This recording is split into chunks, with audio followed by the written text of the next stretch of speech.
नमस्कार साथियों, स्वागत है आप सभी का अनअकैडमी पर। मैं हूं अंकित अवस्थी। कैसे हैं आप?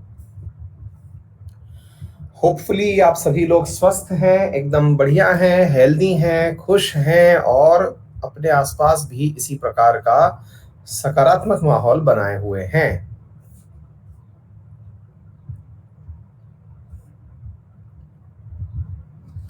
अशोक बिल्कुल सही है।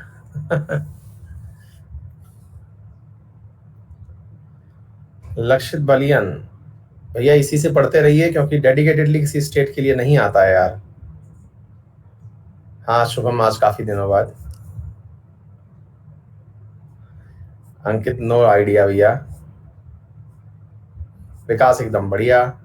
मनीषा, मेरा एक डाउट है, अगर पीएम राज्यसभा से बनता है तो फिर वो के लिए राज्यसभा में मंत्रियों की सिफारिश प्रेसिडेंट को करेगा या लोकसभा से?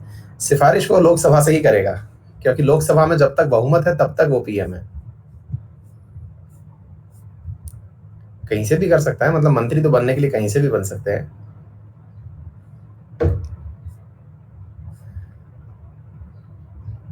Very good evening Ankita. Amit Kumar Das sir, cool लग रहे हो ऐसा। सही है। यदवेंद्र, खुश रहिए। Very good evening Simran, Shivani, Shubham, Nitish, Nitisha, Vijendra, Pranay.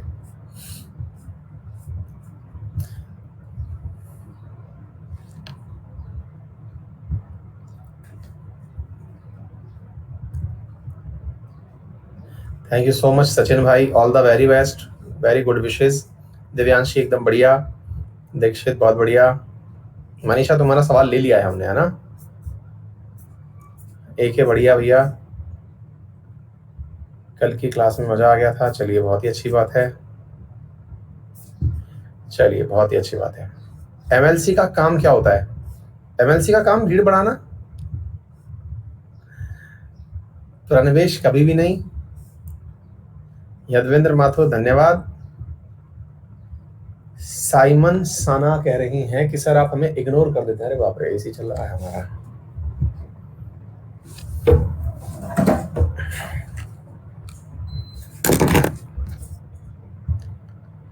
चलिए, कुंतल बंदोपाध्याय, क्या एफबी और ट्विटर बंद हो जाएगा? भैया इसके लिए आप 7:30 बजे का शो देखें,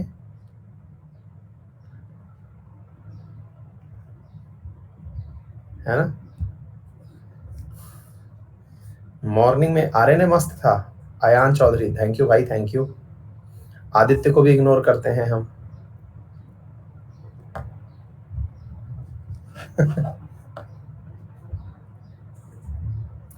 विशाल, घर से ले रहे हैं भैया।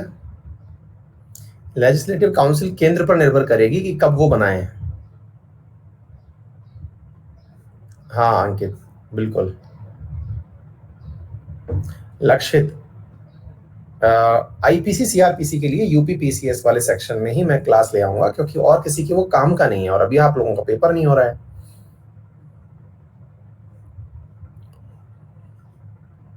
रुपेश भैया धन्यवाद। चलिए, तो बहुत सारी बातें हो गई। शुरुआत की 5 मिनट में मैं सभी के हालचाल जान लेता हूं, और होपफुली साहिल, आईटी एक्ट के बारे में आज 7:30 बजे वाली क्लास देखना, पता चल जाएगा भैया, है ना?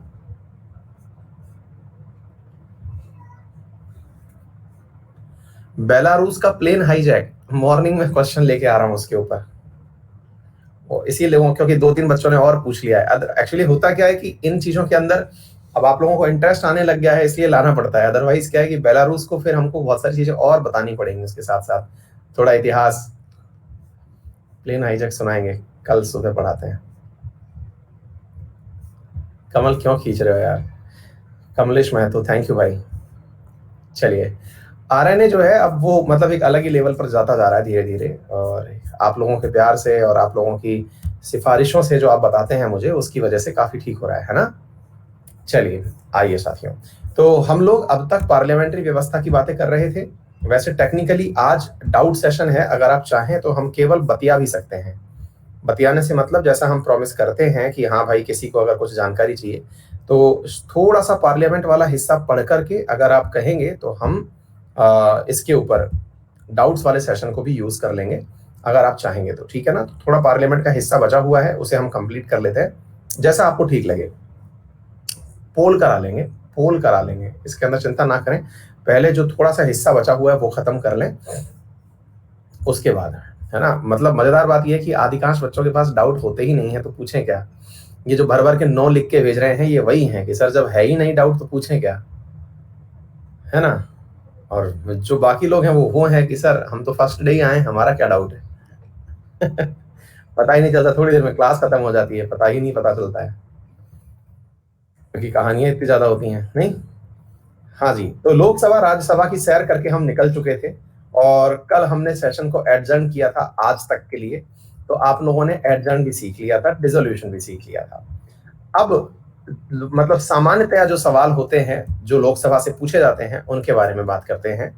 और वो क्या है, क्लास का समय 2 घंटे का कर दीजिए। हाँ भैया, काश इतना समय मेरे पास होता, मैं निश्चित ही कर देता। हाँ जी, तो संसद में होने वाली जो परिचर्चाएं होती हैं वो कितने प्रकार की होती हैं। सबसे पहले नेताजी से सवाल कब पूछिएगा, नेताजी से सवाल कब पूछिएगा, ठीक है। हाँ प्रवेश, थैंक यू भैया। हाँ, तो भैया नेताजी से सवाल पूछने के लिए आपको एक समय दिया जाता है। ऐसे नहीं कि आप नेताजी बैठे देख लिए हाउस में और अपना सवाल दाग दिए कि नेताजी बताओ हमारा ये डाउट था। तो उस तरह से यहाँ काम नहीं चलता है। आपको एक निश्चित समय दिया जाता है जिस समय पर आप सवाल पूछ सकते हैं, दैट इज 11 to 12 AM। यानी कि सुबह जब आप जाते हैं तो मतलब 11 AM to 12 PM है बेसिकली ये, लेकिन 1 घंटे का जो समय है 11 AM से शुरू हो रहा है। इस समय पर आप संसद में सवाल पूछ सकते हैं, that is known as question hour. और इसमें 3 प्रकार के प्रश्न पूछे जाते हैं। प्रश्न पूछने का तरीका क्या होता है, प्रश्न पूछने का तरीका यह होता है कि आपके द्वारा एक कागज पर लिख करके सवाल स्पीकर तक पहुंचाए जाते हैं। वो स्पीकर का जो सचिवालय है उसके माध्यम से, सचिवालय वो चारों कुर्सियां लगा के चारों तरफ बैठे हुए लोग बाग हैं, उनके माध्यम से आप सवाल भिजवाए। वो सवाल स्पीकर तक पहुंचा, उन्होंने उसे रेटिफाई कर लिया कि कौन सा तारांकित है, कौन सा अतारांकित है और कौन सा शॉर्ट नोटिस है। तारांकित का मतलब ऐसे हुआ, मान लीजिए कि मैंने आपने मुझे 10 सवाल भेजे, है ना। अब इधर देखिए, सारी बातें बताते हैं, लोड मत लीजिए, संसदीय व्यवस्था को आप समझिए। आपके सामने मैंने 10 सवाल पूछे, इस तरह से समझिए कि भाई क्वेश्चन नंबर 1 2 3 4 5 6 7 8 9 10 ऐसे क्वेश्चंस थे। एक व्यक्ति एक बार में एक ही सवाल पूछेगा, ये भी तर्क है। ऐसा नहीं है कि आप ही झड़ी लगा दिए पूरे, तो भैया पूरे की पूरे राजनेता हैं, वो तो भर भर के बेचारे नेताजी की हालत खराब कर देंगे। तो सबसे पहला सवाल ये बनता है कि सर एक बात बताइए, सवाल कौन कौन पूछ सकता है। तो सबसे इंपॉर्टेंट बात है, any private member can ask, any private member. अब सवाल बनता है, सर ये प्राइवेट मेंबर क्या होता है। विपक्ष विपक्ष नहीं, प्राइवेट मेंबर। अब प्राइवेट मेंबर क्या होता है, मेंबर संसद में 2 प्रकार के होते हैं, एक गवर्नमेंट मेंबर होता है, एक प्राइवेट मेंबर होता है। तो फिर आप पूछेंगे प्राइवेट क्या होता है सर, अभी बताते हैं। साथियों, गवर्नमेंट का सामान्यतया अर्थ निकाला जाता है जिनकी सरकार है, और प्राइवेट का सामान्यतया अर्थ निकाला जाता है जो विपक्ष में बैठे हैं। सामान्यतया अर्थ ये निकाला जाता है कि विपक्ष और इधर की तरफ सरकार, लेकिन ये एकदम गलत है। ये गलत है। क्यों गलत है, अभी हम आपको बताते हैं। गलत होने के पीछे जो सबसे बड़ा रीजन है वो ये है,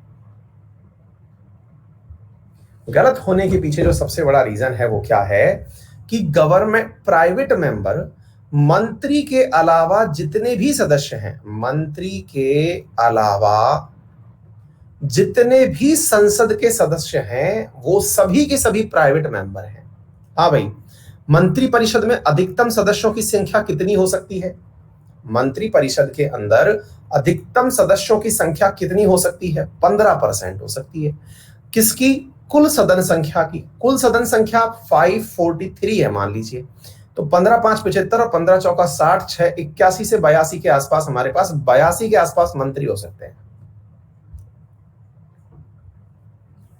आई बात समझ में। तो 82 लोगों के अलावा अब 543 माइनस 82 जो भी संख्या निकल करके आ रही है वो क्या कहलाएगी मेरे प्यारे साथियों आप लोगों के लिए। हाँ भाई, ये जो संख्या आपको दिख रही है, ये संख्या जो है आप लोगों के लिए ये प्राइवेट मेंबर है, ये लोग कुछ भी पूछ सकते हैं। पूछने के लिए इन्होंने अपनी तरफ से सवाल लिख करके भेजे। तो क्या सर रोजाना के हिसाब से? हाँ बेटा, वो उन क्षेत्रों के अंदर है, लिमिट मिनिमम संख्या, सदन की संख्या स्पेसिफिक कर रखी है, वो अलग अलग जगह पर है ना। हाँ जी, अब इधर देखिए, यहां पर अब एक चीज और नोटिस करिएगा, मैं केवल लोकसभा के बारे में अभी फिलहाल चर्चा कर रहा हूं, फिर मैं राज्य मतलब उसके बारे में आऊंगा, स्टेट लेजिस्लेटिव के बारे में भी आऊंगा। सुमित पता है भाई, है ना। अच्छा, अब इधर सुनिए साथियों, यहां पर आपने अपने द्वारा सवाल लिख लिया कि बताइए मनरेगा में इस समय पर एवरेज मजदूरी कितनी दी गई, एवरेज मजदूरी कितनी दी गई। क्यों? क्योंकि साहब वास्तविकता यह है कि मनरेगा में सरकार समय समय पर मजदूरी बदलती रहती है।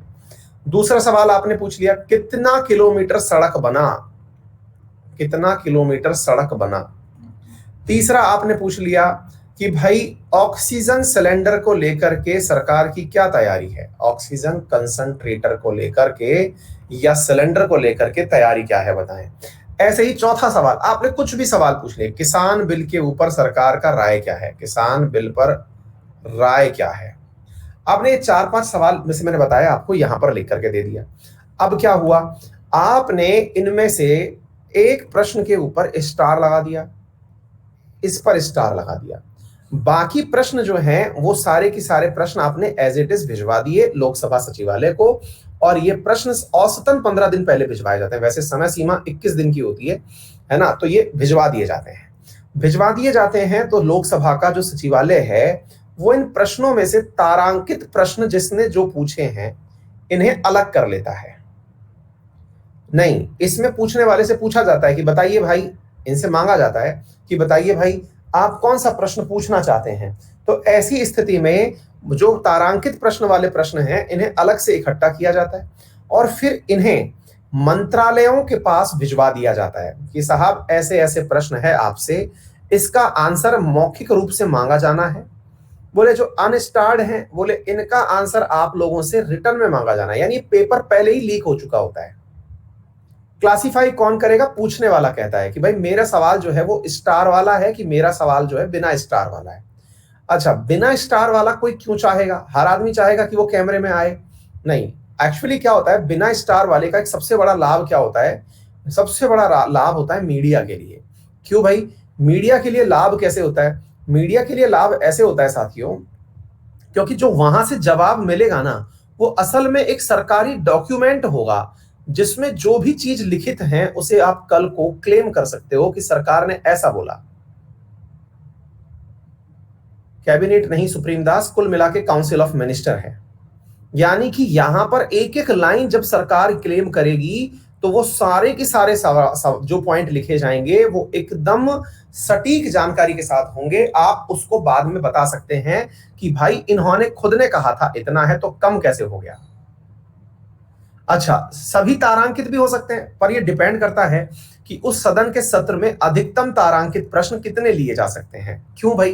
क्योंकि असल में तारांकित प्रश्न के साथ में एक मुसीबत यह आती है कि ये काउंटर क्वेश्चन भी साथ में लेके आता है। काउंटर बोले तो सवाल का जवाब दे दिया, जैसे मान लीजिए मनरेगा के अंदर एवरेज मजदूरी कितनी दी गई, इन्होंने कह दिया एवरेज मजदूरी दी गई 204 रुपए कह दिया, लेकिन आपने तुरंत एक प्रश्न पूछा, माननीय सवाल मेरा एक और है, बोले बताइए। बोले ये एवरेज आपने निकाला कब का है? लास्ट 7 दिन का, 14 दिन का, 30 दिन का, 2 महीने का, 6 महीने का, कब का? क्या आपको मेरी बात समझ में आई? यानी कि इसके अंदर एक सप्लीमेंट्री क्वेश्चन पूछने की भी यहां पर इजाजत होती है। अब पता चला मंत्री जी ने लास्ट 7 दिन का ही आंसर दे दिया और वाह वाह ले गए, तो जो विपक्ष है या जो सवाल पूछने वाला है वो पूछेगा कि सर एक बात बताइए ये सब चीजें क्या हैं। दोबारा चुनाव हो जाता है पंकज। ठीक है, तो कहने का अर्थ समझ में आ गया आप लोगों को कि ये जो प्रक्रिया है इसमें काउंटर क्वेश्चन करने का फायदा है, वेयर एज जो अतारांकित प्रश्न है उसके अंदर आपको रिटर्न में आंसर मिलने का है। ठीक है, ये जो काउंटर क्वेश्चन पूछेगा इसके लिए मंत्री जी तैयार होके आते हैं, क्योंकि असल में जो ओरिजिनल क्वेश्चन है ये ओरिजिनल क्वेश्चन तो पहले से ही जा चुका होता है। ऐसा नहीं होता कि मंत्री के सामने अचानक आता है कि अरे बाप रे ये क्या पूछ लिया। ये बिल्कुल भी कोई क्वेश्चन पेपर सेशन नहीं है। आपको लगता है कि कई बार ओवैसी जी जो हैं वो पढ़ करके बोल रहे होते हैं कि मैं पूछना चाहता हूं सरकार से कि भाई सरकार ने इसके ऊपर क्या किया, हमें लग रहा होता है कि अरे देखो इन्होंने कितना सटीक सवाल पूछा है और मंत्री जी ने कितना सटीक जवाब दे दिया।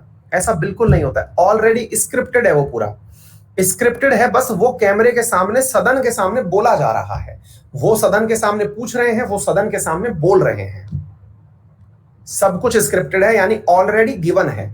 मुसीबत तब शुरू होती है जब उसके ऊपर काउंटर क्वेश्चन पूछा जाता है।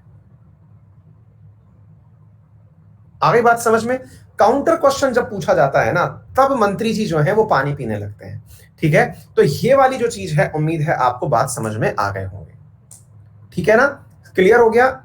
बहुत अच्छे से सारी बातें समझ में आ गई होंगी, सब चीजें प्रिपेयर्ड होती हैं, ये मैंने बता दिया, और होनी भी चाहिए। क्योंकि अगर मान लीजिए कि मंत्री जी उस समय खड़े हों सदन में, इस बात को भी ऐसे भी समझ लीजिए, मंत्री जी उस समय सदन में खड़े हों जिस समय आपने क्वेश्चन बोला कि मैं जानना चाहता हूं कि मनरेगा में, तो मंत्री जी खड़े होकर के भी क्या ही करेंगे, वैसे तो भाषण वो पॉलिटिकल रैलीज में दे ही रहे हैं ना, तो उसका वैसा भाषण तो सुनना भी नहीं है। आप चाहते हैं कि एकदम देश के सामने, क्योंकि Lok Sabha itself is a representation of popular house, और यानी कि देश की सभा है वो, तो ऐसी समय में मंत्री जी का कहा हुआ पूरा देश सुने, इसलिए उस पूरी की पूरी बात को मंत्री जी भी सटीक तरीके से बताएं तो बेहतर होगा।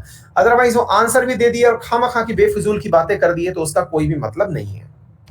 बात समझ में आ गई? हाँ, तो मतलब कुछ भी उन्होंने गलत कर दिया या कुछ गलत जानकारी दे दी, वो भी एक मुसीबत है।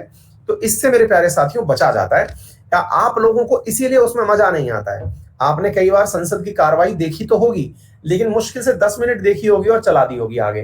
क्यों? क्योंकि वो बिल्कुल ऐसा लगता है जैसे एग्जाम दे रहे हैं ये लोग, एकदम रटा रटाया सा आंसर है, हर चीज में एकदम फैक्चुअल डेटा निकाल निकाल के बोल रहे हैं। वो मंत्री जी जो सड़क पे खड़े होकर जब भाषण देते हैं तब तो रस आ जाता है, लेकिन जब संसद में बोल रहे हैं तो ऐसा ऐसा भाषण दे रहे हैं कि हमें ही समझ में नहीं आ रहा कि ये हमारे वाले ही हैं, है ना? तो वो फीलिंग ही नहीं आती। जो राजनेताओं की हम रैली देखते हैं, उन रैलियों में जितना आनंद आता है उतना वो सदन में बोल रहे होते हैं तब नहीं आता है, क्योंकि वो पूरी की तरह से लॉजिकल बात बोलनी होती है। आगे बात समझ में? अच्छा, फिर तीसरी चीज थी, वो थी शॉर्ट नोटिस प्रश्न। अब आपने सब तरह की तैयारियां कर ली, लेकिन एक ऐसा अर्जेंट मैटर आ गया जिसके ऊपर इमीडिएटली आंसर चाहिए ही चाहिए, लेकिन इस स्थिति में भी अर्जेंट नोटिस भी 7 दिन से पहले नहीं दिया जाता है। ऐसा नहीं है कि आप गए और आपने कहा कि सर सुनो मेरा ये अर्जेंट मैटर है, तो भैया आपका अर्जेंट हो सकता है, वही वाली बात है, आपका कुत्ता कुत्ता हमारा कुत्ता टॉमी, तो भैया ऐसी नहीं है।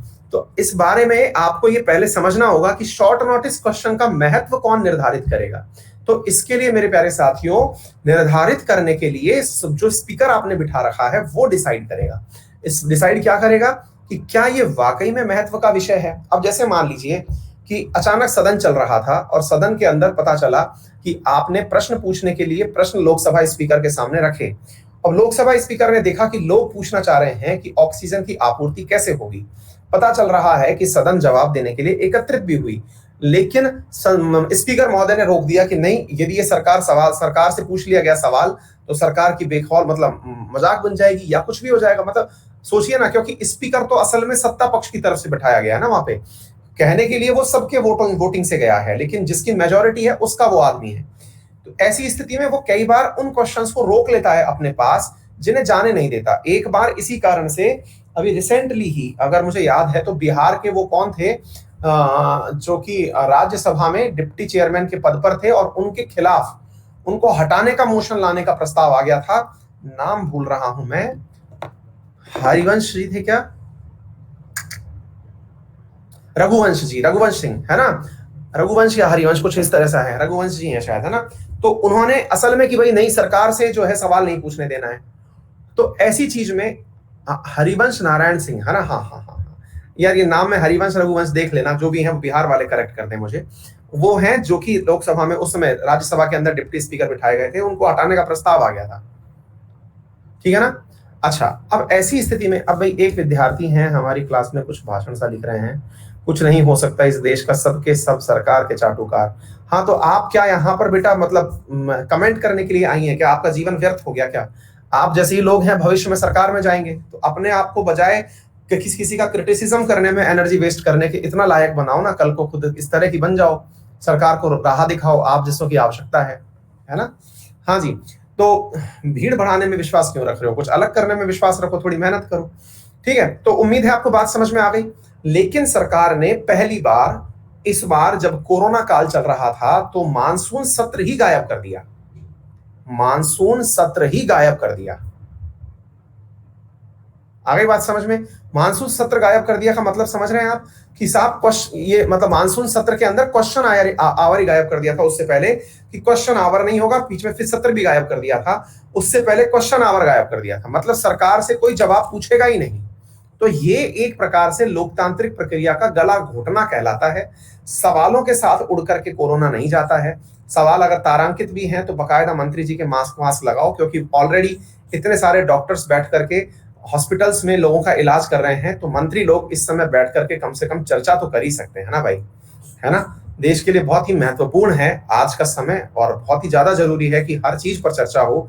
जनता को भी तो पता चले कि जिनको उन्होंने चुन के भेजा वो कर क्या रहे हैं। तो ये अवेयरनेस है असल में। देखिए, एक रणनीतिक तरीके से लोगों को राजनीतिक प्रक्रिया से अलग रखा गया। कई बार, बहुत बार देखिए, दो बातें हैं, आपको पता नहीं ये अच्छी लगेंगी या बुरी लगेंगी। हमारे देश में ना वोट देने का अधिकार भले ही परमानेंट हो या ना हो, लेकिन सभी विद्यार्थियों को ये जो इंडियन पॉलिटी है ना, ये पढ़ाई जानी चाहिए, कंपलसरी सब्जेक्ट में होना चाहिए। मतलब ये एक ऐसा सब्जेक्ट होना चाहिए जो हर विद्यार्थी को पता हो, क्योंकि उसका भविष्य जुड़ा है इस चीज से। और क्लास 10th में ना सबसे ज्यादा मार्क्स इस चीज के हों, फिर चाहे वो कुछ भी सब्जेक्ट ले, क्योंकि नीति निर्णय उसका इंडियन पॉलिटी से हो रहा है। जब तक उसे इंडियन पॉलिटी का पता नहीं है ना, तब तक वो मतलब पार्टिसिपेट ही नहीं कर पाता। मेरी क्लास में आज, मतलब मैं ये गारंटी से कह सकता हूं, लगभग 70% बच्चे ऐसे हैं जिन्होंने पहली बार जब वो स्टेट या क्या कहते हैं इसको, कंपटीशन की तैयारी में आए, तब ये सब बातें सुनी, उससे पहले बात ही नहीं सुनी। 70% बच्चे। देखो मैं पोल करा लेता हूं आपके सामने। इस पोल में वो लोग ट्रू कहें जिन्होंने फर्स्ट टाइम कंपटीशन के दौरान ही ये सारी बातें सुनी, कंपटीशन की प्रिपरेशन के दौरान ही ये सारी बातें सुनी, वो पोल में पार्टिसिपेट करें। 93%। और इंडिया में कंपटीशन में बच्चा तब पार्टिसिपेट करता है जब वो बच्चा ग्रेजुएट हो चुका होता है या वाइल परसुइंग ग्रेजुएशन। तो आप सोच के देखिए, वो बच्चा 18 साल का 12वीं पास कर लिया था, उसके अगले 3 साल या फिर उसके बाद के जो साल हैं वो अभी तक अनभिज्ञता में ही हैं। आप समझ रहे हैं? तो आप जरा सोच के देखिए कि कितना मतलब देश का दुर्भाग्य है ये कि इतनी बड़ी आबादी और उसको यही नहीं पता है कि हमारे यहाँ पर हमारा भविष्य निर्धारण कैसे हो रहा है। इसलिए अक्सर आप लोगों को मेरी ये जो पॉलिटी वाली क्लासेस हैं ये अच्छी लगती हैं। वास्तविकता में ये पॉलिटी की क्लास मेरे द्वारा नहीं, ये 10th में ही हो जानी चाहिए थी। ये वो चीज है ना? आप लोगों को मजा इसलिए आता है क्योंकि आपको देश समझ में आ रहा होता है कि हाँ यार, ये तो मतलब पहली बार हो रहा है ये सब, ठीक है ना? हाँ जी। Zero hour, there is no mention of zero hour. ये क्या है? अब मान लीजिए कि डिबेट 1 घंटे में तो इतनी हो ही नहीं पाई। पूरे पूरे साल भर में अधिकतम 250 क्वेश्चंस जो है ना साथियों, वो सेटल किए जाते हैं। अधिकतम 250 मतलब रिकॉर्ड होते हैं जिस समय, मतलब इस बार भारत सरकार ने शायद 279 के आसपास क्वेश्चन डील किए थे 2019-20 के अंदर, तो वो रिकॉर्ड बन गया था, ठीक है ना? तो ऐसी स्थिति में जीरो आवर क्या है? जीरो आवर ये है कि अगर क्वेश्चन पूछा गया, अब ऑब्वियस सी बात है, नेताजी क्वेश्चन पूछते हैं तो 4 पन्ने का, नेताजी आंसर देते हैं तो 4 पन्ने का, तो ऑब्वियस सी बात है 543 लोगों में से 461 लोगों के साथ जस्टिस तो हो ही नहीं सकता। जस्टिस नहीं हो सकता क्योंकि सबके सवाल उसके अंदर आंसर नहीं किए जा सकते। ऐसी स्थिति में साथियों जीरो आवर है जो क्वेश्चन के ऊपर डिबेट को आगे बढ़ाने के लिए होता है, ठीक है ना? तो वो एक ऐसा आवर है जो कि भारत के द्वारा, विशेष रूप से इंडिया की मीडिया के द्वारा इसे कॉइन किया गया था जब क्वेश्चन आवर बड़ा होने लग गया था। तो 0000, अपन लोग अक्सर मतलब रात को जब 12 बज रहे होते हैं तो उसे जीरो कहते हैं, है ना? तो इसको ध्यान में रखते हुए इसे जीरो आवर दे दिया गया। ये इंडियन पॉलिटी की क्रिएटिविटी थी, क्वेश्चन आवर के साथ साथ इसको थोड़ा बढ़ा दिया जाना, ठीक है ना? तो यहां पर कुछ मुद्दे और भी पूछे जा सकते हैं, ठीक है ना? क्लियर? इसका डिसीजन कोई नहीं लेता, ये होता ही है बेटा, ये मतलब होता ही है, एक्सटेंड होती है। असल में संसद के अंदर जो कार्यवाही शुरू होती है वो दोपहर बाद ही शुरू होती है, 2 बजे बाद। उससे पहले तो केवल सबसे पहले नाश्ता करके आते हैं, फिर चले जाते हैं, ठीक है? अच्छा, अब क्या होता है, बहुत बार आपके मन में एक सवाल रह जाएगा, फिर तो सर जब सवाल पूछ ही नहीं पाए तो फिर क्या ही लॉजिक रह गया सरकार का? और ये बात लॉजिकल भी है कि सर जब सवाल मतलब 461 मेंबर में से साल भर के अंदर कोई एक सवाल भी अगर पूछने बैठा तो बड़ा मुसीबत हो जाएगी सर। क्योंकि आपने कहा कि सरकार 250 से 300 के बीच में ही सवाल दे पाती है, तो फिर तो ये बहुत मुसीबत वाली चीज हो गई ना सर। इतने सारे लोगों को फिर सेलेक्ट करने की जरूरत ही क्या थी जब सरकार जवाब नहीं दे सकती? तो फिर तो लोकतंत्र का मीनिंग ही खत्म हो गया। और ये बात भी सही है, फिर तो लोकतंत्र का मीनिंग ही खत्म हो गया। क्यों? क्योंकि भाई आपने बहुत सारे लोगों से कोई बात पूछी नहीं। तो जब जब तक लोकतंत्र में जवाबदेही नहीं है, अकाउंटेबिलिटी नहीं है, तब तक आप कैसे कह पाएंगे कि हाँ ये लोकतंत्र है? डेमोक्रेसी खत्म। तो उसका फिर मेरे प्यारे साथियों एक इलाज है, और वो है मोशन, यानी प्रस्ताव। प्रस्ताव क्या होता है अब वो सुनिएगा साथियों। प्रस्ताव होता है कि अगर मान लीजिएगा बहुत सारे लोग एक जैसा ही सवाल पूछना चाह रहे होते हैं, बिल्कुल ऐसे समझिए कि मेरी क्लास में इस समय लगभग 2000 के आसपास बच्चे पढ़ रहे हैं। अभी जो आप वाला बैच है ना, इस समय जो चल रहा है, इस समय लाइव है, इस समय 2000 के आसपास। अब 2000 के आसपास बच्चे मुझसे लाइव पढ़ रहे हैं, लेकिन डाउट जो है वो मुश्किल से 10-15 बच्चों को आ रहा है। कुछ लोग केवल नाम बुलवाने के लिए कर रहे हैं, कुछ किसी के लिए कर रहे हैं। अब साथियों इनमें से भी अधिकांश लोगों के कई बार डाउट एक ही बार में आने लगते हैं, धार धार धार धार धार धार धार। कई लोग कहते हैं सर ये समझ नहीं आया, कई बार समझ में नहीं आया, समझ में नहीं आया।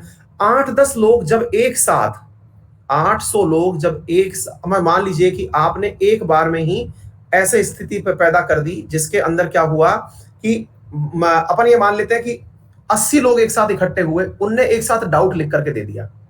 अब साहब उस 80 लोगों के द्वारा जो डाउट लिखा गया ना, वो मेरा लेना जो है वो कंपलसरी हो गया, है ना। वो कंपलसरी हो गया कि यार अब तो लेना पड़ेगा, क्योंकि बहुत सारे लोगों को समझ नहीं आया। तो जो इतने सारे लोग एक बार में ही चीज कह दिए सर समझ नहीं आया, तो 80 लोगों को दिमाग में रख करके ऐसे ही संसद में भी होता है, ऐसे ही संसद में भी होता है। जब एक जैसे मुद्दे बड़े हो जाते हैं तो उन बड़े मुद्दों के ऊपर प्रस्ताव लाया जाता है, मोशन लाए जाते हैं, प्रस्ताव लाए जाते हैं। मतलब जब प्रश्न जो पूछ रहा था वो व्यक्ति अकेला था, जब पूछ रहा था तब आम आदमी नहीं पूछ रहा था। कौन पूछ रहा है? आम आदमी पूछ सकता है? नहीं बेटा, आपको पहले खास बनना पड़ेगा, संसद में जाना पड़ेगा, है ना। तो ऐसी स्थिति में ध्यान से समझने का प्रयास करिए कि जब नेता से कोई व्यक्ति प्राइवेट मेंबर सवाल पूछ रहा था तो वो अकेला था, लेकिन 80 लोगों ने एक साथ कहा, मैं नंबर दे रहा हूं वैसे ही, या 50 लोगों ने एक साथ कहा कि नहीं इस बात पर बहस होनी चाहिए, नहीं होनी चाहिए, नहीं बहस होनी चाहिए। तो ये वाली जो चर्चा है ना, ये रेजोल्यूशन के माध्यम से लाई जाती है, प्रस्ताव के माध्यम से लाई जाती है। ये सदन की दिन भर की कार्रवाई में चलते हैं। सचिन केवल 1 घंटा बेटा, ठीक है। अब समझते हैं। अब आपको देख करके इसको फीलिंग ये आएगी कि सर एक बात बताइए, एडजर्नमेंट तो आपने पहले भी सिखाया था, है? तो इसका मतलब क्या हुआ? इसका मतलब ये हुआ कि सर एडजर्नमेंट तो आपने कहा था कि जाइए, एडजर्नमेंट हो गया, सेशन एडजर्न, कल आना। आपने तो स्थगन कहा था, तो इस प्रस्ताव का नाम स्थगन प्रस्ताव क्यों है? बड़ा सवाल है ना भाई। तो स्थगन प्रस्ताव का नाम स्थगन प्रस्ताव क्यों है? यानी कि क्या लोग भी इस तरह से लिख के देते हैं क्या, जैसे टीचर से कहते हैं क्लास में कई बार, सर बस बस बस बस अब कल पढ़ाना, अब कल पढ़ाना, ऐसा होता है क्या? नहीं, ये प्रस्ताव है जिसने स्थगित किया है उस समय की कार्यवाही को। ये वो प्रस्ताव है जिसने स्थगित किया है उस समय की कार्यवाही को। अर्थात इसका मतलब हुआ सदन में जो भी एजेंडा पहले से फिक्स थे कि क्या किया जाना है आज, क्या नहीं किया जाना है आज, सब साइड में हटाइए। अब हमें एक ऐसा प्रस्ताव लेके आना है जो अर्जेंट पब्लिक इंपॉर्टेंस का है, एकदम जरूरत आ पड़ी है कि इस मुद्दे पर सरकार का ध्यान खींचा जाए। हम चाहते हैं कि इस मुद्दे के ऊपर बहस हो, इंपॉर्टेंट मुद्दा आ गया है। आ गई बात समझ में?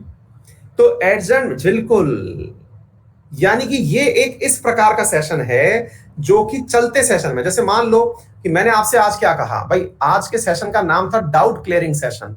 मतलब रेगुलर क्लासेस के बीच में मैं आपसे पूछ रहा हूं कि अगर किसी को डाउट हो तो पूछ लेना, आज केवल हम डाउट की क्लास भी रख सकते हैं। मतलब ये एडजर्नमेंट मोशन है कि क्लासेस हटाओ, डाउट पूछना हो तो बताना। रीजन, क्योंकि ये वो प्रक्रिया है जो कि सब चीजों को साइड में रख करके फिर लाई जाती है। मतलब 0 आवर, क्वेश्चन आवर से भी जिसका पेट ना भरे वो यहां आ जाए। It is the end of question hour, यानी कि जैसे मैं शुरुआत के 5 मिनट, अंत के 5 मिनट बतियाता हूं, उसके बावजूद भी अगर किसी की बात ना बने तो फिर एडजर्नमेंट मोशन लेकर के आना। At the end of question hour in the parliament, motion moved by the member when it is desired to draw the attention of executive for the purpose of discussion a definite matter of urgent public importance। ठीक है, लेकिन इसका निर्धारण भी कौन करेगा? Speaker करेगा कि क्या वाकई में ये प्रस्ताव ला सकते हैं या नहीं। तो प्राइवेट मेंबर्स के द्वारा जो सदन के अंदर, और देखिए सदन के अंदर एक कोरम होता है।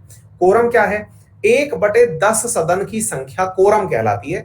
55 सदस्यों को कोरम माना गया है, इसके बिना सदन की कार्रवाई शुरू नहीं होती।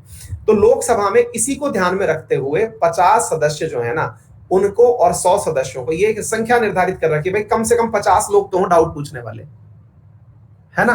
तो उस प्रकार से इस गणपूर्ति का अपन ने एक उद्देश्य लिया हुआ है, लेकिन ऐसा कुछ भी नहीं है। जब क्वेश्चन पूछने का इंपॉर्टेंस पर आता है तो वो हो जाता है। प्रिविलेज मोशन, इसके अंदर क्या होता है साथियों, कई बार क्या होता है साहब, मंत्री जी ने अपने पद का दुरुपयोग कर लिया। पद उपयोग का दुरुपयोग कैसे कर लिया? उन्होंने साहब सदन में जानकारी मांगी और सदन में उन्होंने जानकारी गलत दे दी। उनसे सदन में जानकारी मांगी और सदन में जानकारी गलत दे दी। अब विपक्ष या तो हंगामा करे या फिर उन मंत्री जी से एक प्रकार से इस्तीफा मांग ले कि साहब आपको हटना पड़ेगा। लेकिन जिसकी सत्ता है, जिसकी सरकार चल रही है, वो अपने मंत्री को पद से हटा तो सकती नहीं है। बिल्कुल होते हैं, राज्यसभा में भी होते हैं। तो अब ऐसी स्थिति में अगर मान लीजिएगा कि मंत्री जी ने जवाब दिया, लेकिन उससे सत्ता पक्ष संतुष्ट नहीं था, सत्ता पक्ष को लगा कि मंत्री जी ने ये बात तो गलत बोल दी। अब ऐसी स्थिति में हम मंत्री जी की भत्सरना करना चाहते हैं, निंदा करना चाहते हैं। लेकिन निंदा का कारण जो है, वो निंदा का कारण है उनके द्वारा दिए गए गलत बयान, या उनके द्वारा कही गई गलत जानकारी, या उन्होंने अपने अधिकार का, विशेष अधिकार का, जो संसदीय विशेष अधिकार है, उसका दुरुपयोग किया। वो मंत्री हैं, आंसर दे सकते हैं, इसका मतलब ये नहीं कि वो बीच में इंटरफेयर भी कर सकें। हम इस पूरे देश को बताना चाहते हैं कि इन्होंने गलत किया। वो प्रक्रिया होती है प्रिविलेज मोशन। कभी भी पास नहीं होता, लेकिन लाया जरूर जाता है। ये प्रस्ताव लाने का माहौल पूरा बनाया जाता है, क्योंकि किसी भी प्रस्ताव को पास होने के लिए, किसी भी प्रस्ताव को पास होने के लिए वोटिंग की आवश्यकता होगी, और वोटिंग में हमेशा सत्ता पक्ष ही जीतता है। तो ये सब केवल नाम मात्र के हैं, इनको लाया पास एक का भी नहीं हो जाता। अगर कोई भी मोशन पास हो गया तो सरकार गिरना तय है, क्योंकि मेजॉरिटी रूलिंग पार्टी की है, और जब रूलिंग पार्टी मेजॉरिटी में है तो भाई साहब ऑब्वियस सी बात है कि वो पास होने ही नहीं देगी। आइए बात समझ में आप लोगों को। तो ऐसी स्थिति में ये प्रस्ताव कभी पास हो नहीं पाते। लेकिन हाँ, जनता तक मीडिया के माध्यम से, क्योंकि ये लाइव टेलीकास्ट हो रहा होता है, तो लाइव टेलीकास्ट हो रहा होता है, तो उस समय पर जनता को यह पता चल जाता है कि आज सदन में विशेष अधिकार हनन प्रस्ताव लाया गया। ऐसी स्थिति में प्रस्ताव पास नहीं हो सका। आगे बात समझ में। नेक्स्ट है सेंसर मोशन। इसका मतलब क्या है? अच्छा, इसके अंदर जैसे कि मैं आपको बताऊं, फिलहाल के लिए अगर आपको मालूम हो तो हालांकि मैं राज्य की जो विधानसभा है ये अलग से पढ़ाऊंगा। राज्य विधानसभा के अंदर अगर आपको याद हो तो अभी जो महाराष्ट्र की राज्य विधानसभा है, उसने अर्णब गोस्वामी के खिलाफ प्रिविलेज मोशन का उपयोग किया था, है ना। प्रिविलेज मोशन पास किया गया था। क्यों? क्योंकि अर्णब गोस्वामी महाराष्ट्र की विधानसभा के द्वारा किया गया था। क्यों? क्योंकि उसने वहां के मंत्री के खिलाफ कुछ अभद्र टिप्पणी की थी। तो मंत्री ने कहा कि प्रिविलेजेस अगर मेरे हनन के खिलाफ होते हैं तो मेरे मान के हनन के खिलाफ भी प्रिविलेज मोशन आना चाहिए। और ये नया प्रयोग था कि मंत्री जी ने कहा कि जब मैं किसी से गलत बयानबाजी करता हूं तो मेरे खिलाफ आ सकता है, तो मेरे साथ किसी ने अगर गलत किया तो उसके खिलाफ भी आना चाहिए। जो भी बड़े बड़े लव लेटर लिख करके बीच बीच में भेज रहे हैं, उन सबसे निवेदन है कि चलती क्लास में मेरे यहाँ सप्लीमेंट्री क्वेश्चन की आज्ञा नहीं है। क्लास खत्म होने के बाद आपको 0 आवर दिया जाएगा 5 मिनट का, उसमें आप अपने सवाल पूछ सकते हैं, है ना। ये संसद नहीं है, ना ही यहाँ लोकतंत्र है, ठीक है ना। यहाँ तानाशाही है और उस तानाशाही के अंदर एक ही डिक्टेटर है, ठीक है ना। चलिए आगे चलते हैं साथियों। यहां पर है सेंसर मोशन। सेंसर मोशन के अंदर क्या होता है? तो अब सेंसर मोशन के अंदर क्या हुआ जरा वो सुन लीजिएगा। a motion which seeks to censor the government for its lapse. If the motion is passed, the popularized, the cabinet resigns. मतलब क्या हुआ? अब हम निंदा करना चाहते हैं, हमें ये सरकार ही पसंद नहीं है, ये सरकार निकम्मी है, ये सरकार हटनी चाहिए। तो सरकार हटनी चाहिए अगर हम इस प्रकार का प्रस्ताव ले आए तो इसमें निंदा करने के लिए प्रस्ताव लाए हैं। ऑब्वियस सी बात है, प्रस्ताव तभी पास होते हैं जब उन पर वोटिंग होती है, और वोटिंग होने के लिए आपको हमेशा वो प्रस्ताव लाना पड़ेगा। लेकिन आपका उद्देश्य स्पीकर को पता है, उस स्पीकर को पता है कि ये प्रस्ताव आ क्यों रहा है, कि सरकार की निंदा की जाए। क्यों की जाए सरकार की निंदा? क्योंकि सरकार ने इस प्रकार के कार्य नहीं किए कि ये सत्ता में बने रहने की अधिकारी हो, तो जनता को पता तो चले कि इन्हें सरकार से हटना चाहिए। तो इसे सेंसर मोशन कहा जाता है, पास नहीं होता। ठीक है ना? अच्छा, नो कॉन्फिडेंस मोशन, निंदा के बाद में आपको लगा कि अब तो कतई ये सरकार रहनी ही नहीं चाहिए, और हमें तो अब ये भी पूर्ण विश्वास है कि सत्ता के अंदर रहने वाले, यानी कि जो जिनकी सरकार है, वो सदस्य भी नहीं चाहते, वो सदस्य भी नहीं चाहते कि ये सरकार बचे। यानी कि अब मोदी जी प्रधानमंत्री रहें या फिर मनमोहन जी प्रधानमंत्री रहें, उनकी पार्टी के लोग भी नहीं चाहते। तो बोले एक काम करो, सरकार स्पीकर से कहती है, मतलब ये पार्टियां सब मिलकर के, कि सर हम लाते हैं अविश्वास प्रस्ताव, हमको इस सरकार में अविश्वास है। तो स्पीकर पूछेंगे हम क्या करें, अविश्वास है तो तुम विपक्ष में हो, तुम्हें तो अविश्वास ही होगा।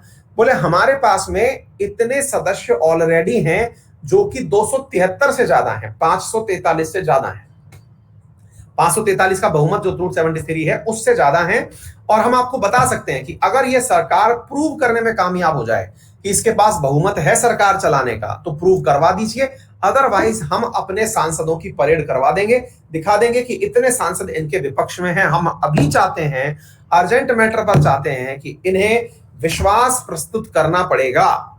नेपाल के अंदर अभी यही तो हुआ था, नेपाल के अंदर नो कॉन्फिडेंस मोशन। तो नो कॉन्फिडेंस मोशन इनिशिएट किया जाता है विपक्ष के द्वारा कि हमको इस सरकार में विश्वास नहीं है, लेकिन उस प्रस्ताव पर वोटिंग का अर्थ होता है कि जो सत्तारूढ़ पार्टी है वो ये बताए कि हम मेजॉरिटी में हैं, इसलिए उसे विश्वास प्रस्ताव के नाम से भी जाना जाता है, कॉन्फिडेंस मोशन के नाम से। नो कॉन्फिडेंस नहीं, कॉन्फिडेंस मोशन के नाम से। क्यों? क्योंकि सरकार जो है वो ये कहना चाहती है कि देखिए मेजॉरिटी हमारे साथ है। जैसे केपी शर्मा ओली अभी हाल ही में अपना जो सेंसर मोशन था, वो नो कॉन्फिडेंस मोशन था, उसमें अपना कॉन्फिडेंस दिखा नहीं पाए, यानी कि अपना बहुमत नहीं सिद्ध कर पाए, जिसके चलते हुए सदन वहां पर डिसॉल्व कर दी गई। लेकिन जब कोई नहीं मिला तो वो अगली प्रक्रिया है। आ गई बात समझ में? तो नो कॉन्फिडेंस मोशन आने का अर्थ ये बिल्कुल ना निकालें, आप नो कॉन्फिडेंस मोशन को अर्थ देख करके ये बिल्कुल ना निकालें कि यहां पर क्या हो रहा है, कि यहां पर जो है वो मतलब विपक्ष वोटिंग करवाएगा, नहीं, यहां पर पक्ष को ही अपने पक्ष में वोटिंग करवानी होती है। ठीक है ना? अच्छा, नेक्स्ट है कॉलिंग अटेंशन मोशन। ये बिल्कुल वैसे ही है जैसे कि आपने एडजर्नमेंट मोशन लाए, बिल्कुल वैसा ही कॉलिंग अटेंशन मोशन है। कॉलिंग अटेंशन मोशन के अंदर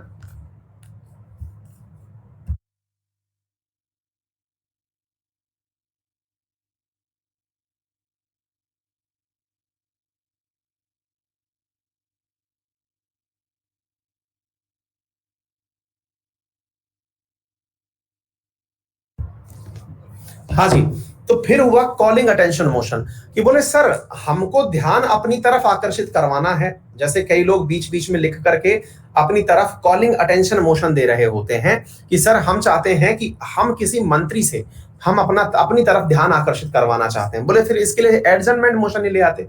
बोले नहीं, मतलब ऐसा भी मुद्दा नहीं है कि इतना बड़ा हो और इतना छोटा भी मुद्दा नहीं है कि मैं सवाल में पूछ लूं। आ गई बात समझ में? Cut motion. अब कट मोशन क्या है?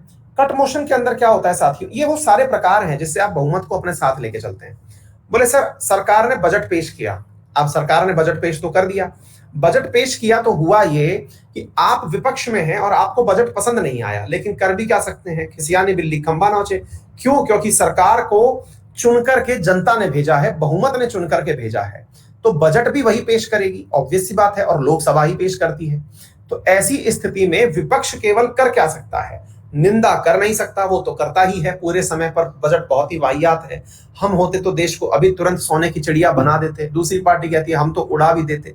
लेकिन यहां पर हो क्या रहा है, यहां पर अब ये विपक्ष क्या करता है कि अच्छा, सरकार ने कहा कि इस सड़क का निर्माण में 1,000 करोड़ रुपया खर्च होगा, हम चाहते हैं कि इसके अंदर कट लगाया जाए। कट से मतलब है कि हम एक ऐसा प्रस्ताव चाहते हैं, ये सरकार 1,000 करोड़ में क्यों बनवा रही है इस सड़क को, ये तो 900 करोड़ में बन जाएगा। तो हम चाहते हैं कि इसके अंदर बजट में कटौती की जाए, इसके अंदर इकोनॉमी कट लाया जाए। तो एक प्रस्ताव लाया गया इकोनॉमी कट। इकोनॉमी कट का मतलब हुआ कि दिखाओ इनको कि ये कम में बन सकता है, दिखाओ जनता को कि ये प्रस्ताव में 1,000 करोड़ रुपया जो इन्होंने मांगा है ये गलत मांगा है। 1,000 करोड़ के अंदर ये सरकार मतलब इस पैसे का गबन करेगी, इस चक्कर में ये 900 करोड़ में ही बन सकता है। तो ऐसा प्रस्ताव विपक्ष लाता तो है लेकिन कोई सुनता नहीं है। मतलब सरकार विपक्ष लेके आती है ऐसा, लेकिन वो प्रस्ताव सुनता नहीं है। तो फिर से वही वाली बात कि कट मोशंस आते तो हैं लेकिन वो पास नहीं हो पाते। इकोनॉमी कट हुआ, एक कट और हुआ जिसमें ये कहा गया कि हम इस पूरे की पूरे बजट की घनघोर निंदा करते हैं और हम चाहते हैं कि इसमें 1 रुपए की कटौती लाई जाए। अब आप पूछेंगे कि यार करोड़ों का बजट बन रहा है, तुम 1 रुपए की कटौती चाह रहे हो। बोले हम तो इंसल्ट करना चाह रहे हैं। अब वो 1 रुपए से हो तो बढ़िया है, ज्यादा से हो तो बढ़िया है। हमारा तो केवल इतना है कि अगर कट हो जाए तो मजा आ जाएगा। तो कहने का मतलब ये है कि ये सारे मोशंस जो है ना, ये केवल सुर्खियों में आने के लिए हैं। एक आया पॉलिसी कट, हमको इकोनॉमी छोड़िए, हमको आपकी नीति ही समझ नहीं आई। मतलब ये है कि जो अपोजिशन है, जो विपक्ष में 273 के अलावा बैठे हुए लोग हैं, वो पूरे टाइम सरकार को नीचा दिखाने के लिए कहिए या फिर उसको बैलेंस में रखने के लिए, क्योंकि जैसे ही किसी चीज पर विरोध होना शुरू होता है तो भाई नेता अकेला नहीं है, उसके पीछे जनता जुड़ी है, जनता भी तो विरोध करेगी। और जनता में विरोध होना इसका मतलब यह है कि सत्ता के खिलाफ मतलब क्या होगा, एक अविश्वास होगा जो कि अगले आने वाले चुनावों में उस सरकार को हटाएगा। अगर कोई भी मोशन पास हो गया, कोई भी मोशन पास हो गया तो सरकार को अपने पद से इस्तीफा देना पड़ता है, क्योंकि फिर सरकार बची ही नहीं ना, क्योंकि आप मेजॉरिटी को रोक ही नहीं पाए। लेकिन इसमें कुछ जगह पर ये चीजें रोक दी गई। क्यों? क्योंकि कई बार ऐसा होता है कि सरकार के जो मंत्री हैं वो इस समय आराम फरमा रहे हैं और सदन के अंदर साधारण बिल पास कर दिया गया, साधारण बिल की तरह से कोई प्रस्ताव पास कर दिया गया। अब साधारण बिल की तरह से मतलब क्या हुआ कि आपने, मंत्री जी ने क्या किया, अब जैसे मान लीजिए कि सदन में 55 लोग आए, कोरम की पूर्ति हो गई, और कोरम की पूर्ति हो गई तो अब कोरम की जैसे ही पूर्ति हुई, 55 लोग आए, बहस होना शुरू हुई। विपक्ष ने देख लिया कि आज सत्ता पक्ष के मात्र 10 ही लोग आए हैं या 20 ही लोग आए हैं, मेजॉरिटी में आज अपन है, 35 अपन है, तो फिर क्या करें? बोले आज अपन प्रस्ताव पास कर देते हैं, ये लोग तो कम हैं और प्रस्ताव पास भी हो जाएगा। तो समटाइम्स ऐसे समय पर प्रस्ताव पास हो भी जाते हैं। इस स्थिति में जब प्रस्ताव लाए जाते हैं, इसीलिए उस समय पर समय दिया जाता है स्पीकर, क्योंकि स्पीकर तो अपना ही है ना, टीचर तो अपना ही बिठाया हुआ है। उस टीचर से कहा जाता है कि स्पीकर महोदय थोड़ा ध्यान रखना, हमें बता देना। तो स्पीकर क्या करता है कि चुपके से जो है वो बता देता है कि भैया सुनो, ये मोशन लेके आ रहे हैं। तो फटाक से जो सत्ता पक्ष का नेता है, जो सामान्यतः प्रधानमंत्री होता है, लेकिन वो संसदीय कार्यवाही के लिए किसी को मंत्री बना के रखता है, वो मंत्री तुरंत व्हिप जारी कर देता है। व्हिप का मतलब होता है सबकी उपस्थिति अनिवार्य है, सबकी उपस्थिति अनिवार्य। व्हिप का मतलब होता है WHIP, व्हिप, कि सबकी उपस्थिति अनिवार्य है। दोपहर के सेशन में सबको भीड़ दिखानी है, जो जहां है चले आए, और अगर कोई यहां नहीं आया तो बेटा तुम्हारे यहां से सदस्यता छीन ली जाएगी। और फिर ये सब लोग भागना शुरू करते हैं। तो आपने देखा होगा कि आपके क्षेत्र के जो सांसद महोदय हैं, भले ही आपके क्षेत्र में ना हो और संसद में ना हो, लेकिन दिल्ली में पूरे टाइम बने रहते हैं, क्योंकि जैसे ही व्हिप का आदेश आया, मुख्य सचेतक का आदेश आया कि क्लास में उपस्थित हो, तो तुरंत चलो दिल्ली, तुरंत पहुंचना होता है। अदरवाइज उनसे वो छीनी जा सकती है, क्योंकि एंटी डिफेक्शन लॉ 10वीं अनुसूची के तहत ये बात मेंशन्ड है कि अगर सचेतक की बात नहीं मानी तो स्पीकर रिकमेंडेशन के आधार पर, सचेतक के रिकमेंडेशन के आधार पर व्हिप टालने के ऊपर किसी सदन की सदस्य की जो सीमा है उसको रद्द कर सकता है, सदस्य का पद इस्तीफा दे सकता है। आ गई बात समझ में? क्लियर हो गया? अच्छा, मनी बिल क्या है? मनी बिल के अंदर क्या होता है कि आप जिसको, अच्छा ऑर्डिनरी बिल क्या था, तो बिल जो मोशन है ना, अब आप ऐसे समझिए, अब होता क्या है, अब इसको थोड़ा सा ऐसे समझिए, जो रेजोल्यूशन यानी कि जो आपने अभी मोशन या रेजोल्यूशन देखा, वो कुछ कुछ लोग लेकर के आ रहे थे। लेकिन अब आपको लगता है कि सदन की कार्यवाही में डेमोक्रेसी है, सत्ता पक्ष चाहता है कि भाई कोई ऐसा बिल पास करवाया जाए जिससे कि कार्यवाही आगे बढ़े, देश आगे बढ़े, क्योंकि देश तो कानून से चलता है ना, और कानून तभी बनते हैं जब कोई उनके लिए एक्ट होता है। तो अब एक्ट बनाने के लिए आपने एक बिल बनाया। अब सत्ता पार्टी ने कहा कि चलो एक बिल लेकर के आओ, किसानों के लिए एक बिल लेकर के आओ। सत्ता पक्ष ने किसानों के लिए एक बिल बनाया, और बिल बना करके, बिल असल में होता क्या है, वो भी एक प्रस्ताव ही होता है जो स्पीकर के सामने जाता है। स्पीकर उसे सदन की टेबल पर रखता है कि हाँ भाई चलो वोटिंग करो। चूंकि उसमें वोटिंग में सत्ता पक्ष मेजॉरिटी में है, तो वो बिल जो है, वो जो प्रस्ताव है, वो पास हो जाता है, और इसे ही बिल का पास होना कहा जाता है। यानी कि बिल और कुछ नहीं, वो एक प्रस्ताव ही है, लेकिन सामान्यतया यह प्रस्ताव सरकार के द्वारा लाया जाता है, इसलिए ये पास हो जाता है। आ गई बात समझ में? जो प्रस्ताव जो आपने स्टार्टिंग में पढ़े, वो सबके सब विपक्ष के द्वारा लाए गए थे। यहां सत्ता पक्ष के द्वारा जो चीजें लाई जा रही हैं वो बिल हैं। लेकिन एक सवाल बनता है कि क्या साधारण बिल कोई प्राइवेट मेंबर नहीं ला सकता? क्या बिल्कुल ला सकता है। जो सरकार के 15% में नहीं आता, यानी कि काउंसिल ऑफ मिनिस्टर का हिस्सा नहीं है, और फिर भी वो बिल ले आया, ला तो सकता है। लेकिन अब वो पास होगा या नहीं, ये सरकार के ऊपर है, क्योंकि सरकार अगर आपके समर्थन में वोटिंग करवा दे तब तो पास हो गया, और अगर नहीं करवाई तो फेल हो जाएगा। तो साधारण बिल क्या है? तो साधारण बिल एक प्रस्ताव ही है जिसके ऊपर वोटिंग के माध्यम से उसे पास सदन के द्वारा करवा दिया जाता है। फिर आप पूछेंगे सर, लोकसभा में ही पास करवाया जाता है कि राज्यसभा में भी होता है? भाई दोनों से ही पास करवाया जाता है। सर इसके लिए कितने लोगों का वहां होना उपस्थित है? केवल कोरम का उपस्थित होना जरूरी है। बोले अच्छा, यानी कि 55 सदस्यों का होना जरूरी। बोले सर अगर पास हो गया तो? मैंने कहा भाई अगर दोनों सदनों से पास हो गया तो राष्ट्रपति के पास ये जाएगा, राष्ट्रपति इस पे अपनी मोहर लगाएगा और कह देगा कि जाइए बधाई हो, आपके लिए एक्ट हुआ है।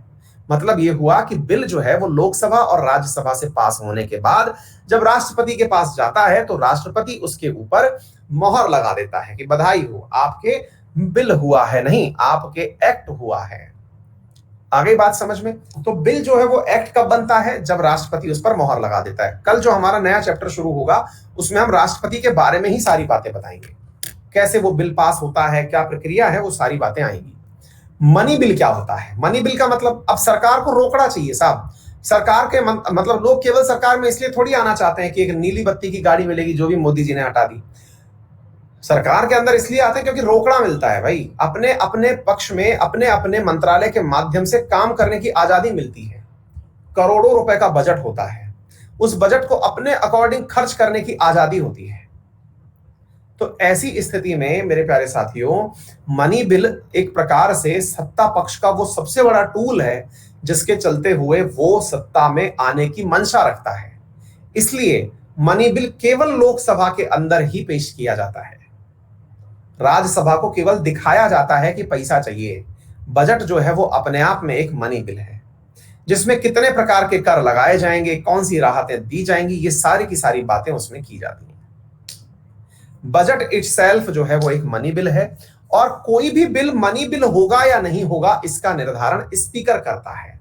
साधारण बिल आपने स्पीकर के सामने रखा, स्पीकर ने कहा कि यार ये तो देख करके लग रहा है कि इसमें पैसे देने की बात करने वाले हो, बोले हाँ तो इसको बनाओ मनी बिल, और मनी बिल बनवा दिए तो फिर लोड लेने की आवश्यकता ही नहीं है, क्योंकि इस पर अब राज्यसभा भी कुछ नहीं कर पाएगी, क्योंकि मनी बिल पर राज्यसभा के अधिकार सुरक्षित नहीं है। फाइनेंस बिल धन से संबंधित मुद्दा है, लेकिन स्पीकर को लगता है कि ये ऐसा नहीं है कि इस पर राज्यसभा से वोटिंग ना करवाई जाए। अगर चलते हैं, पैसे से संबंधित बात है, कोई बात नहीं, राज्यसभा वालों को भी खुश रह लेने दो, राज्यसभा वालों से भी वोटिंग करवा लो। तो ऐसा बिल। तो फिर आप पूछेंगे फिर ऑर्डिनरी बिल में और फाइनेंस बिल में अंतर क्या रह गया? फाइनेंस बिल के केस में राष्ट्रपति से प्री रिकमेंडेशन लेनी पड़ती है, वेयर एज ऑर्डिनरी बिल में प्री रिकमेंडेशन नहीं लेनी पड़ती है। कहने का मतलब है दोनों के अंदर होती धन से संबंधित बात है, मनी बिल हो या फाइनेंस बिल, लेकिन अंतर यह है कि मनी बिल में राज्यसभा के पास से पास होना जरूरी नहीं है, फाइनेंस बिल के अंदर पास होना जरूरी होता है। साधारण बिल जैसा ही होता है फाइनेंस बिल, लेकिन सिर्फ फर्क इतना है कि इस पर ना तो ज्वाइंट सिटिंग हो सकती है और ना ही इसे राष्ट्रपति की पूर्व आज्ञा के बिना लाया जा सकता है। तो ये बिल है साथियों, इन बिल के बारे में आप लोगों तक ये सारी जानकारियां हमने पहुंचाई हैं, और डिटेल जानकारियां जैसे ही हम अभी राष्ट्रपति पढ़ाएंगे उस समय भी बताएंगे, क्योंकि उस समय पर राष्ट्रपति के साथ साथ आपको बताएंगे कि राष्ट्रपति का इन बिल्स को लेकर के क्या एक अधिकार है।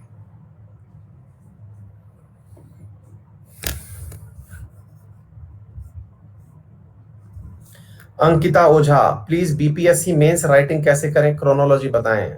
बेटा टाइम टेकिंग प्रोसेस है, किसी दिन अलग से स्पेशल क्लास लगाई जाएगी, उसमें बताया जाएगा।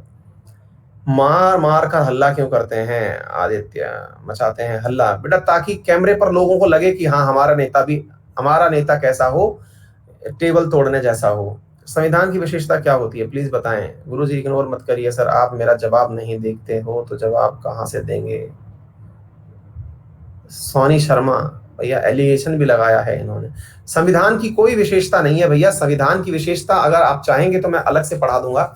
हमारा संविधान लिखित संविधान है, हमारे संविधान के अंदर राज्यों की सर्वोच्चता, ये अलग से टाइटल करवा देंगे सोनी, एक चैप्टर ही करवा देंगे संविधान की विशेषता, चिंता मत करिए, हम कराते हैं उस चैप्टर को, करा देंगे, चिंता मत करिए, है ना। राज्य सूची का अलग होना, मूल अधिकारों का दिया जाना, नीति निर्देशक तत्वों का होना, है ना, हमारे यहाँ पर आपातकाल की स्थिति का आना, ये सब विशेषताएं हैं हमारे संविधान की, बात करेंगे।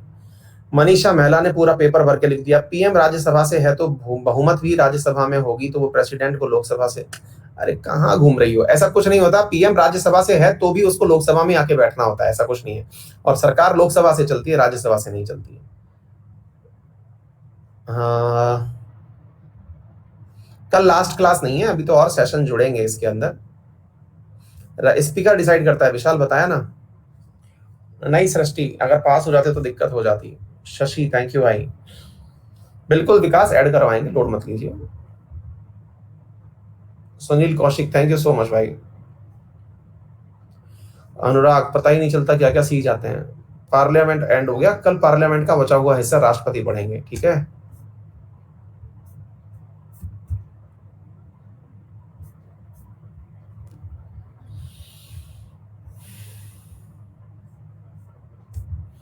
टोकन कट बताया ना बेटा, पैसे के ऊपर किया गया कट।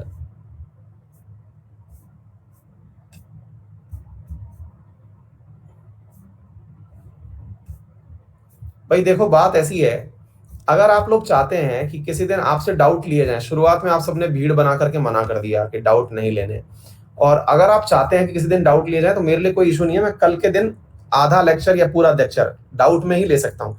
मुद्दा ये है कि दोनों काम एक साथ नहीं हो सकते, क्योंकि मैं इंसान हूं, मुझे पढ़ाना भी है और डाउट भी लेने हैं, तो इतनी एफिशिएंसी नहीं है मेरे अंदर कि मैं डाउट्स के साथ साथ पढ़ाते हुए भी सबको खुश कर दूं, ऐसा नहीं हूं। मैं राजनेता नहीं हूं, शिक्षक हूं, है ना। और यहाँ कोई राजनीति नहीं हो रही है, यहाँ क्लास चल रही है, और क्लास में टीचर बोलता है और स्टूडेंट सुनता है ना। तो ऐसी स्थिति में अगर आपको लगता है कि डाउट्स लेने हैं तो कल आप, फिर मैं आपसे पोल करा के पूछ लूंगा।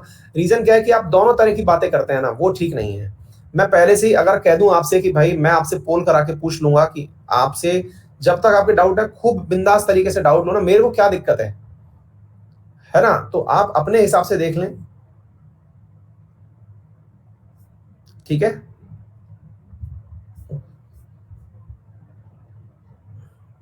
नहीं, कई लोगों को क्या होता है कि डाउट क्लास से संबंधित पूछने ही नहीं होते हैं, उनके डाउट अपने हैं।